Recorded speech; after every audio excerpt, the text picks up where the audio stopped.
Have you ever tried to set boundaries with a toxic person? Have you ever tried to have the conversation where you nicely ask an emotional vampire to stop sucking the energy out of you, or a narcissist to stop making everything about him or her? Yeah, and how did that go? Probably not so well.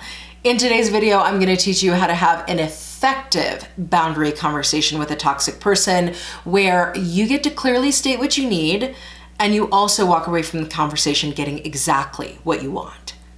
Hi, I'm Cassandra Vaughn. This is Cassandra Vaughn TV, a life redesign channel for women in their 30s, 40s, and 50s who want to rebuild their minds, redesign their lives, and reestablish their powerful sense of self-worth.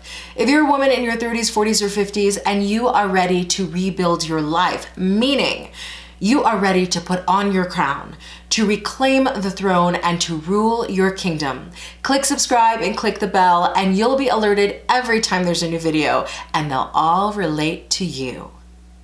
Toxic people have a way of sucking all of the life out of anyone and anything they come across. And you know what? It's no wonder that it's super difficult to set boundaries with people like that because they are emotionally draining. You know, in my book, The Haters Aren't Who You Think They Are, 27 Ways to Handle Family Who Don't Clap When You Win, I talk through a lot of healthy boundary strategies that you can use with toxic family members. But these are strategies that you can use not only with people in your family, but any toxic relationship that you've got in your life. But here's the deal. One of the first things you can do to create and keep healthy boundaries with toxic people is the one thing most people don't want to do: have a boundary conversation. So let's feel the fear and learn how to do that anyway. Here are 10 simple steps you can take to have an effective boundary conversation with a toxic person. Step 1, decide the goal of the boundary conversation in advance. Step number 1, decide the goal of the boundary conversation in advance. So why do you want to have this conversation with a toxic person? What are you hoping to accomplish? What do you believe is going to change as a result of you having this conversation with this person? And if that person chooses to not see your point of view, chooses to not change their behavior, will you still be able to accomplish what you want to accomplish with this conversation? Those are the things you have to think about when you're deciding the goal of the boundary conversation. Now, comment below and tell me, what is your why behind wanting to have this conversation with a toxic person? Comment and tell me, what's your why? Step number 2, identify the risks. Step 2 is really, really important. You've got to identify the risks. I mean, here's the deal. Toxic people don't play fair. They don't play nice. And so you've got to, before you go into a conversation with someone like that, you've got to know what is the best, the base, and the worst case scenario. And you need to be prepared for the worst case scenario.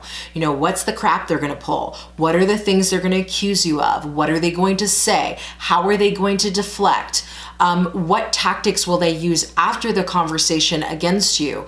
You do not want to go into a boundary conversation just assuming it's going to be sunshine and light and everybody's going to get along and they're going to have this epiphany moment where they just totally get you, especially if you've been dealing with their crap for years. Here's the thing. Toxic people enjoy their toxicity. Now, that doesn't mean you go, well, what's the point? Maybe I shouldn't just even have the conversation. No, you have the conversation, but you walk into the conversation already having identified the risks so you can mitigate those risks. So once again, what is the best, base, and worst case scenario for the conversation? And really think about, what would they try to use against me? What would they say? How will I respond? How will I respond when they trigger me? That's what it means to identify the risks. Step number 3. Ask to have the conversation by phone or in person. So step number 3 is ask to have the conversation by phone or in person. Look, when you're dealing with a toxic person, this is not the time for the miscommunication that can happen via text message, email, IM. Do not ask to have this boundary conversation over written communication. A toxic person is going to use that against you. Instead, either see them face to face and ask for the conversation in person so body language and everything is in tow, or call them on the phone. I know, don't leave a voicemail. Don't leave a voicemail. Call them on the phone and be clear, concise, and transparent.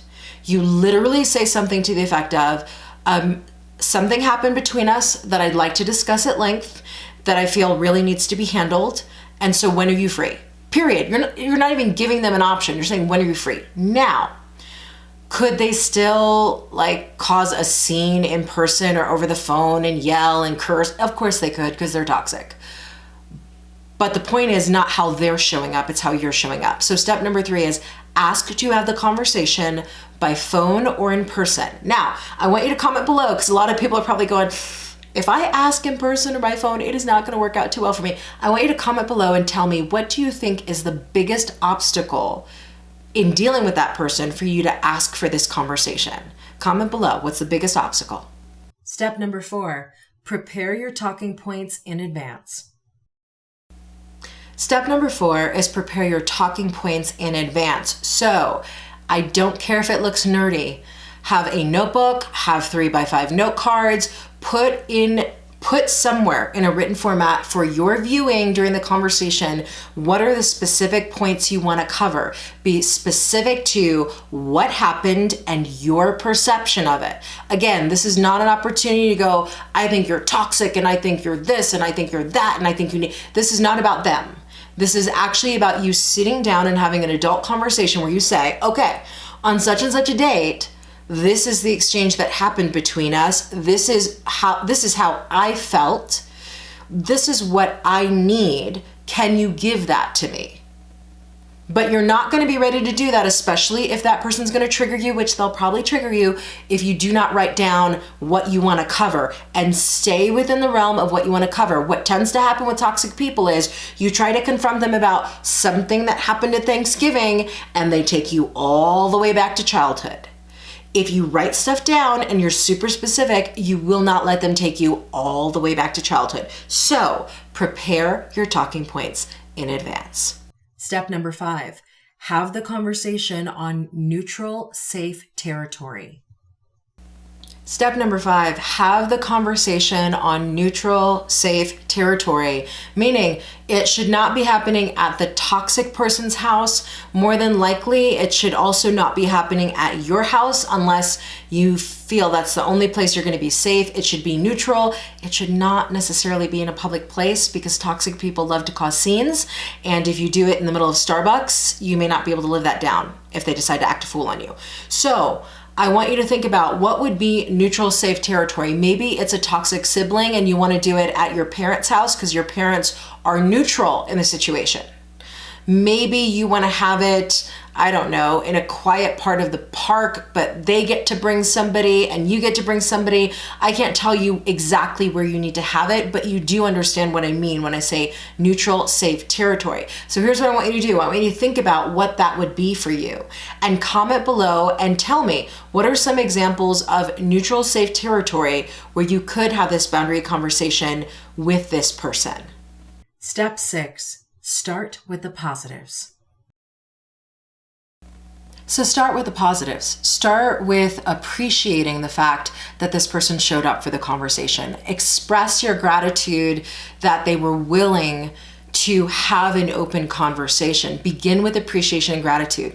And then starting with the positives also means set an intention. Really start the conversation by letting the other person know about the positive outcome that you envision coming from this conversation, so they know that you're not coming there to nail them to the wall or to make them wrong.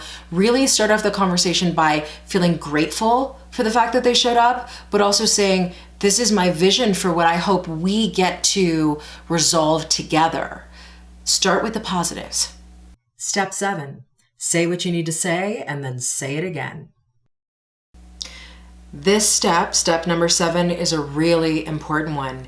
Say what you need to say and then say it again. Here's the thing. Stay out of personal attacks. Get away from hearsay. The he said, she said, my cousin told me this about you, my sister told me that about you. Stay out of the hearsay. No personal attacks. When I say what you need to say and then say it again, you are sticking to, this is my experience of you.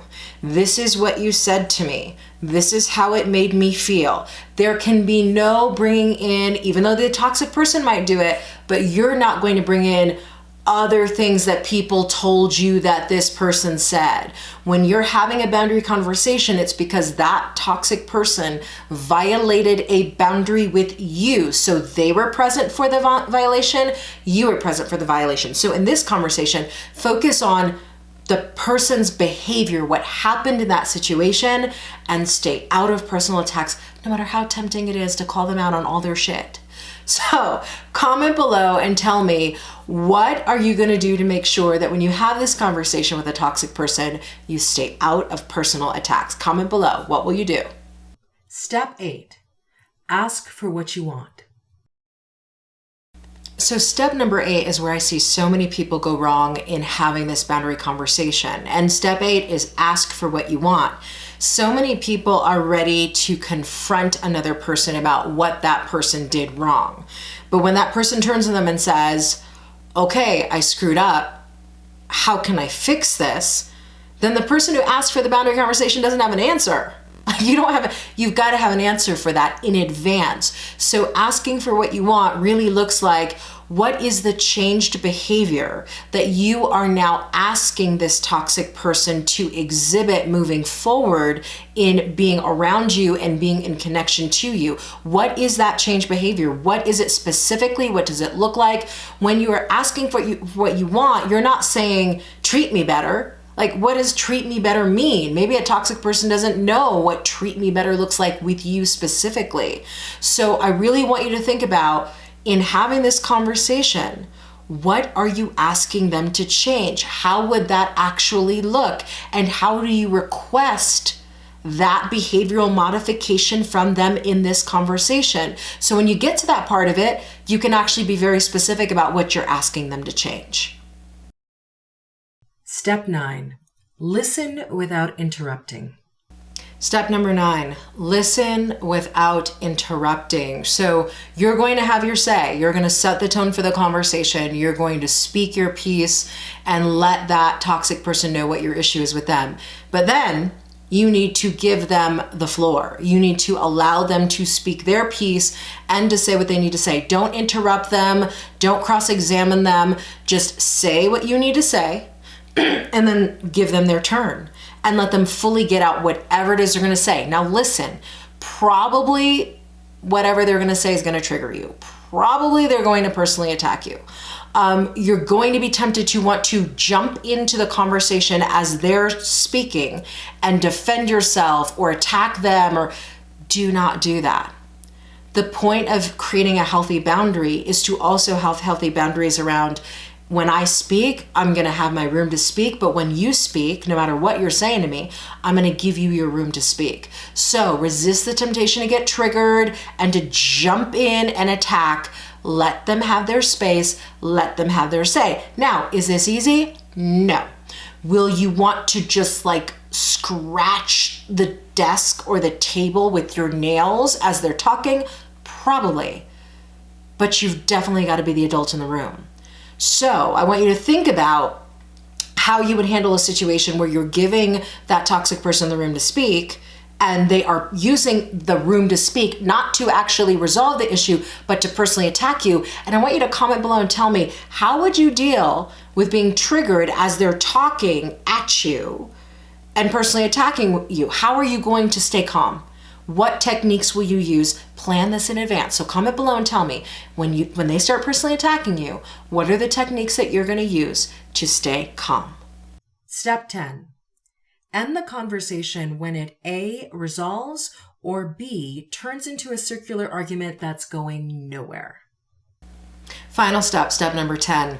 End the conversation when it A, resolves, or B, turns into a circular argument that is going nowhere. And you will certainly know when A or B has happened. Listen, at the end of the day, your whole point in having this conversation with a toxic person is to establish verbally your boundaries with them. It's to let them know what your standards are and to be very clear on what the repercussions are should they not choose to honor your boundaries. So at the end of the day, your resolution may be that they say, okay, I understand, I didn't realize it, I'm sorry, I'll work on that.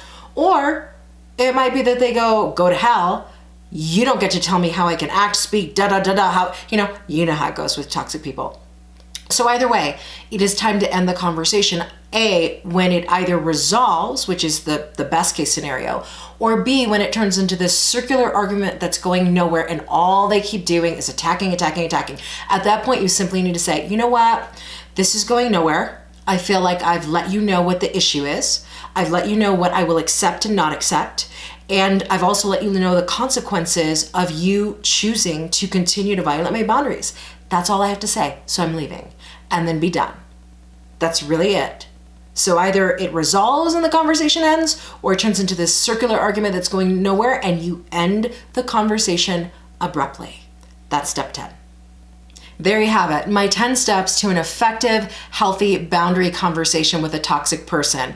As you can tell, so much of having these kinds of conversations is about setting high standards for yourself and for your life and holding to those standards. And if you're thinking about now and you're like, I have allowed people to walk all over me. I have been a human doormat in my life. It is time for me to set higher standards. I'm going to invite you to join me for the 10-week Rebuild Yourself program. This is a program that will totally change the game on your standards, will help you hold your life, yourself, and other people to much higher standards, and will create the life that you keep saying you want. So learn more about the 10-week Rebuild Yourself program. You can learn more at cassandravon.com/programs. It is definitely a game changer. It will teach you boundaries, it will teach you standards, but most importantly, it will teach you how to honor the commitments you make to yourself. Check out the program, cassandravon.com/programs. So if this video was helpful, please give it a thumbs up and share it with your friends. Thank you for watching and have an amazing week.